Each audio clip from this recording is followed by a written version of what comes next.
let's talk about an overall timeline for what happens when you don't make payments on your mortgage. And people come to me all the time after missing a payment or two. They're like, all right, so when are they going to come to take my house? You know, when do I have to give them the keys? Well, unfortunately, it doesn't work that way in Florida. We have what we call a judicial foreclosure in Florida, which means that has to go through the court system. There are other states like Georgia, for instance, where the attorney does the foreclosure. There's no real proceeding. Well, you're on. So in Florida, though, there's a long procedure for taking your house from you.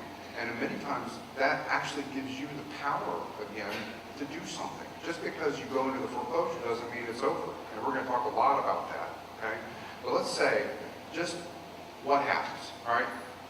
This is generally, all right? This varies a bit, but just in general. Now, over the past 6 months, 12 months, this changed quite a bit, this timeline, because there was such a backlog of cases that we'd see people go a year of non-payment before they actually even filed a lawsuit against a foreclosure, which was amazing. But they're kind of getting back in the swing of things again. And so this is getting back to more of the normal timeline.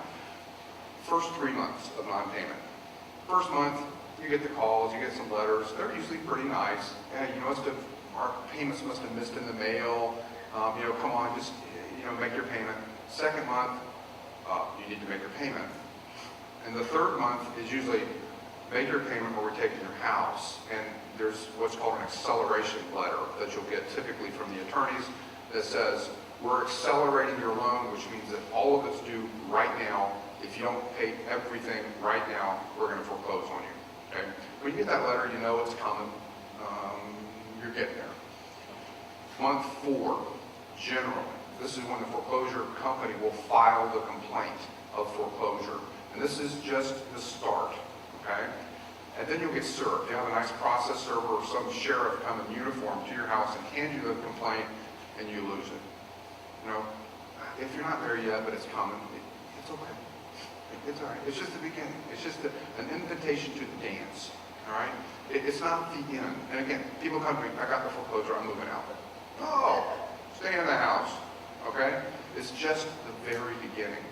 And you may have a year, depending on what we do, okay? So don't just walk away from the house because you get a foreclosure complaint. You have generally 20 to 30 days to answer the foreclosure. And the answer, what I call is a responsive pleading, not necessarily an answer. Very often could be a motion to dismiss because they've done bad things in their complaint, which I'm going to talk about. But some type of responsive pleading. If you don't do that, the clerk will issue what's called a default, which means that you didn't answer, you didn't participate, now you don't get to. And they can just keep moving forward without you. And that's a problem. And again, many of my clients will come to me months and months after the default is entered, and now they decide, I better do something about this. And then that is a problem, because I have to go back and convince the judge to, Judge, they didn't know what they're doing. Let's get the default lifted. Let's get in the game. And sometimes I can do that, sometimes I can't, depending on how bad the situation is.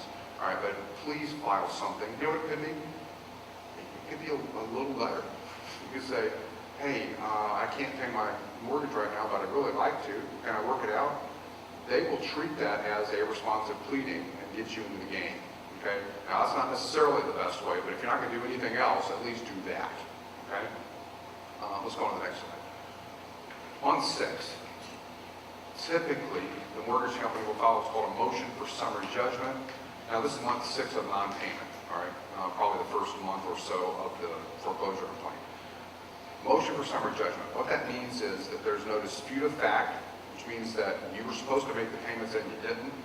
And so we have a right to take your house from you. That's what they're saying. And what they're saying is there's no point in having a trial on this. We don't have to go to a judge or a jury. We get it back. We win just because. And that's how 95% of the foreclosures end up. It goes through on summary judgment. No one fights it. It goes on. You lose your house. All right, so that's that document. In month 7 is when the hearing is held on the motion for summary judgment typically. And that's when the judge issues a judgment of foreclosure, which means that, yes, I agree with you, generally because no one participated. But I agree, so you must be right, because no one participated. You get a judgment of foreclosure, mortgage company, now you have a right to sell the house. Generally, it takes another 30 days after that, month 8, when they have the foreclosure sale. They have to publish it in the paper for 2 weeks, and so normally they'll set it for 30 days after the hearing on the motion for summary judgment for the sale. Okay?